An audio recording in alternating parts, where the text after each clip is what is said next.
বাবার রাজকন্যা। বাবা সবসময় বলতেন, তোর জন্য ঘোড়ায় চড়ে রাজপুত্র আসবে। মেয়েটা বলতো, কেন বাবা? বাবা বলতেন, কারণ তুই যে আমার রাজকন্যা। মেয়েটা বলতো, আমার বাবা কি তবে রাজা?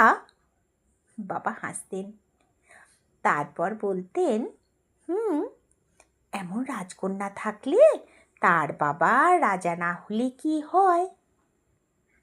মেয়েটা বলতো, তুমি তাহলে সত্যি সত্যি রাজা? বাবা হাসতেন। তারপর ছোট্ট পরী মেয়ের গালে গাল চেপে ধরে বলতেন, মা। বাবা জ্বরে ডুবে আছেন। ছোট্ট পরীর মুখ ভার। সে দরজার আড়াল থেকে দেখে সারা রাত জেগে মা এখন নিসারে ঘুমায়। রাত জুড়ে কত কি, কপালে জলপটি অবধি। আচ্ছা, জলপটি দিলে কি হয়? জ্বর ভালো হয়ে যায়? ছোট্ট পরী মেয়ে বাবার গা ঘেঁষে দাঁড়ায়। এই বাবাটা কেমন ধূসর, শুকনো মুখের মানুষ।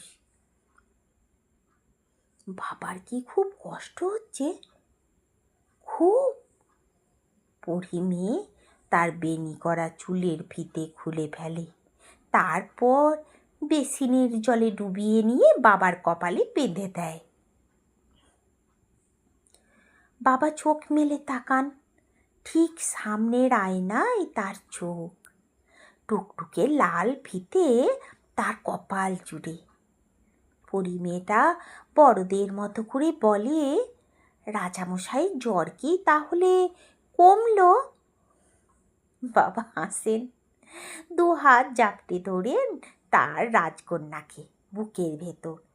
এমন রাজকন্যা থাকলে রাজা মহারাজাদের জ্বর না কমে যাবে কোথায়?